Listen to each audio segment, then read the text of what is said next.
আজকে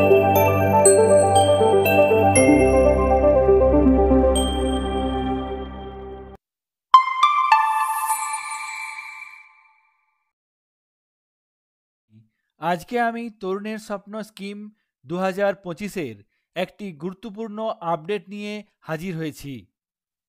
এই বছর 2025 সালে তরুণের স্বপ্ন স্কিমের টাকা প্রদানের জন্য পদ্ধতি পরিবর্তন করা হয়েছে।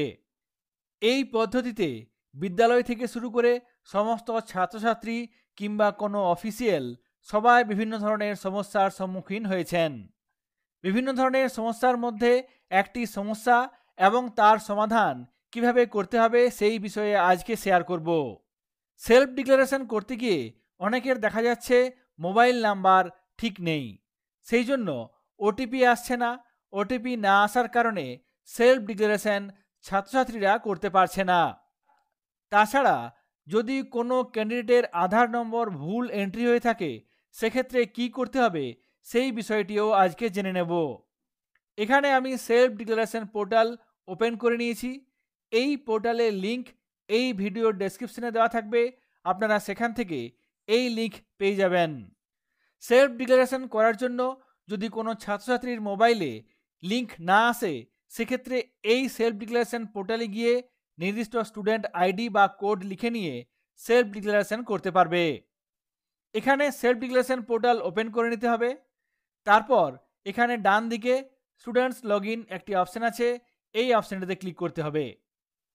তাহলেই এখানে এই ধরনের একটি পেজ চলে আসবে, যে পেজে স্টুডেন্ট লগইন একটি করার জন্য অপশান দেওয়া থাকবে, যেখানে স্টুডেন্ট কোড বাংলার শিক্ষা আইডি লেখার জন্য একটি বক্স দেওয়া থাকবে।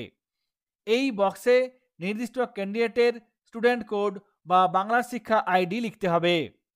সেলফ ডিক্লারেশন করার জন্য যদি লিংক না আসে সেক্ষেত্রে এখানে এই কোডটি লিখে নিচে সেন্ড ওটিপি অপশানে ক্লিক করে কাজটি করা যাবে।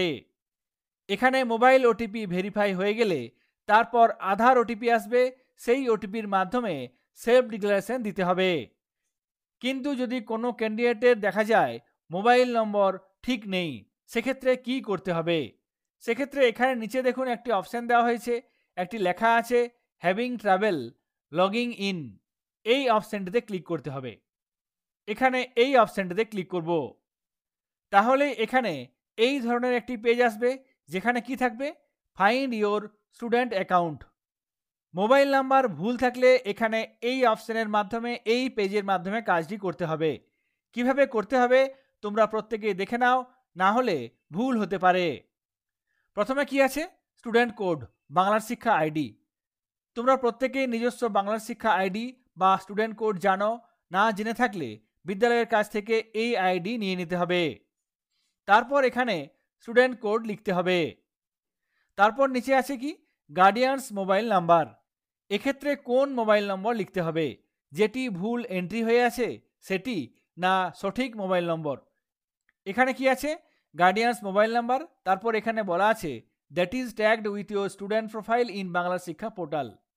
অর্থাৎ বর্তমানে বাংলা শিক্ষা পোর্টালে যে মোবাইল নম্বর গার্জেনের মোবাইল নম্বর এন্ট্রি করা আছে সেটি ভুল থাকলে সেই ভুল মোবাইল নম্বরটিই এখানে এই বক্সে লিখতে হবে। সঠিক মোবাইল নম্বর এখানে লেখার দরকার নেই। স্টুডেন্ট প্রোফাইল সার্চ করার জন্য বাংলা শিক্ষা পোর্টালে যে মোবাইল নাম্বারটি দেওয়া আছে, গার্ডিয়ানের যে মোবাইল নাম্বারটি দেওয়া আছে, ভুল থাকলে সেটি ভুলটিই এখানে লিখতে হবে। তারপর আছে কি আধার নম্বর। সেই সঙ্গে এখানে বলা আছে that is tagged with your student profile in Bangla শিক্ষা পোর্টাল। বাংলা শিক্ষা পোর্টালে যে আধার নম্বর দেওয়া আছে সেই আধার নম্বরটি এখানে লিখতে হবে। যদি কোনো ক্যান্ডিডেটের ভুল আধার নম্বর এন্ট্রি হয়ে থাকে এক্ষেত্রে সেই আধার নম্বরটিই লিখতে হবে।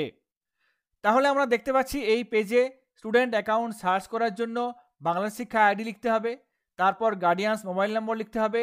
যদি কোনো ভুল মোবাইল নম্বর এন্ট্রি হয়ে থাকে এক্ষেত্রে সেই ভুল মোবাইল নম্বরটি লিখতে হবে।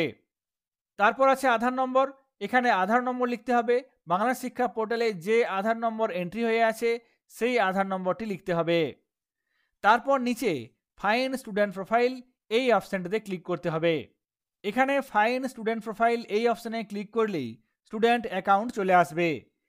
এরপর নির্দিষ্ট কারণ দেখিয়ে প্রোফাইলটি রিজেক্ট করতে হবে। ফাইন্ড স্টুডেন্ট প্রোফাইল অপশনে ক্লিক করলেই এখানে স্টুডেন্ট প্রোফাইল চলে আসবে। এখানে সমস্ত তথ্য মিলিয়ে নেওয়ার পর যে বিষয়টি এখানে ভুল আছে সেই ভুল উল্লেখ করে কারণ উল্লেখ করে এখানে প্রোফাইলটি রিজেক্ট করতে হবে। রিজেক্ট করলেই সঙ্গে সঙ্গে এই প্রোফাইল পুনরায় বিদ্যালয়ের প্রধানের কাছে ট্রান্সফার করে দেওয়া হবে।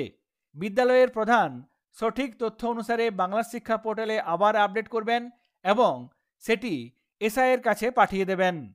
বিদ্যালয়ের প্রধান ক্যান্ডিডেটের সঠিক তথ্য অনুসারে ক্যান্ডিডেটের নির্দিষ্ট প্রোফাইলটি আপডেট করবেন এবং পরবর্তী কাজগুলো করতে পারবেন। তারপর সেলফ ডিক্লারেশন পোর্টালে পাঠানো হয়ে গেলে এই নির্দিষ্ট ক্যান্ডিডেট পুনরায় সেলফ ডিক্লারেশন পোর্টালে গিয়ে সেলফ ডিক্লারেশনের কাজ করতে পারবে। তরুণের স্বপ্ন স্কিমের জন্য সেলফ ডিক্লারেশন করতে গিয়ে যদি আধার নম্বর বা মোবাইল নম্বর ভুল থাকে সেই কাজটি কিভাবে করতে হবে এই বিষয়টি আপনাদের সঙ্গে শেয়ার করলাম। সকলে ভালো থাকবেন, সুস্থ থাকবেন। ধন্যবাদ।